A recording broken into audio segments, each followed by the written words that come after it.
TV जांच के लिए, क्या टीवी खतरनाक बीमारी है जी। इसका टीवी जांच जब कराना होगा तो सुबह सुबह जो बलगम निकलेगा ना, अबाउट टीवी है तो जांच जल्दी कराओ। एक विद्यार्थी था, डेली डाउट क्वेश्चन आके पूछता था। एक बार 10-15 दिन के बाद आया पूछने, तो हम उसको डांटे, एक रेगुलर क्लास काहे नहीं करते, काहे गैप किए थे? कहते सर टीवी न है, हमको इलाज कराने गए थे। हम कैसे सोचते नहीं, डेली आके हमारा खड़े सामने से डाउट पूछता था। टीवी मरीज में होता है ना, एक दूसरे को दे सकता है टीवी और इजिली फैल जाता है। अब हम क्या करें, तो फिर हमें खांसी हुआ।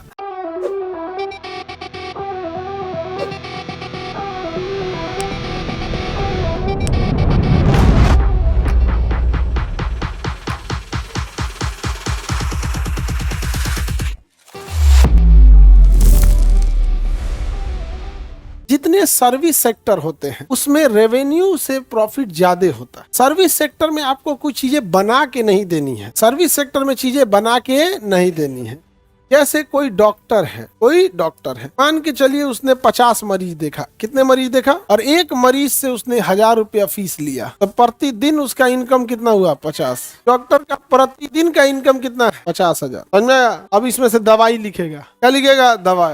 दवाई में 50% कमीशन। अब खून निकाल के जांच कराएगा, ब्लड जांच, उसमें फिर MRI या सीटी स्कैन, अल्ट्रासाउंड, कोनो न कोनो को मशीन पे भेजेगा, उससे कुछ न कुछ। आप देखिए, अगर कोई मशीन लगा रहा है तो उस मशीन से अगर उसे 50,000 रुपया आ रहा है और कोई डॉक्टर को 50,000 रुपया आ रहा है, दोनों में ज्यादा प्रॉफिट किसको होगा? सर्विस सेक्टर वाला चीज है।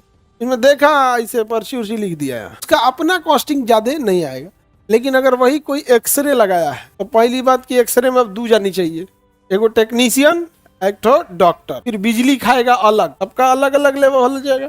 समझ रहे हैं? तो रेवेन्यू, किसी को दिक्कत? टीवी जांच के लिए, क्या टीवी खतरनाक बीमारी है जी। इसका टीवी जांच जब कराना होगा तो सुबह सुबह जो बलगम निकलेगा ना, उसी से जांच होगा और आधा घंटा से ज्यादा का डिले नहीं होना चाहिए। मतलब जितना जल्दी जांच होगा तब। अदरवाइज में पता चला खाना पीना खा के बाद थूकिएगा तो उसमें पता चला कि उसमें उतना अच्छा क्लियर नहीं पता चला। एकदम भूखले एकदम जाके उधर अस्पताल में एकदम करते जांच करा लीजिए। सब बीमारी का अलग अलग लेवल होता है जांच करने का।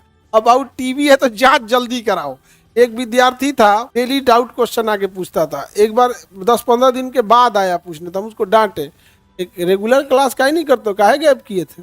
कहते सर टीवी न है, हमको इलाज कराने गए थे। हम कैसे सोचते नहीं, डेली आके हमारा खड़े सामने से डाउट पूछता था। डेली सामने से डाउट पूछता। टीवी मरीज में होता है ना, एक दूसरे को दे सकता है टीवी और इजिली फैल जाता है। अब हमको खांसी होता है भयानक लेवल का। अब हम क्या करें, तो फिर हमें खांसी हुआ। हम खांसी की दवा जानबूझ के नहीं खाएं और थोड़ा सा ठंडा दही हुई खा लिए कि खांसी थोड़ा और बढ़िया से हो, ताकि फिर बलगम निकाल के हम जांच करा सके हमको हुआ है कि नहीं हुआ है। जी का जंजाल करा दिया यहाँ पे, क्योंकि अगर हमें हो जाएगा तो हम आप सबको दे देंगे। तो भाई जरूरी हो जाता ना, या तो फिर हम आगे यहाँ से फिर शीशा उषा लगवाते, इस पार से पढ़ाते उस पर।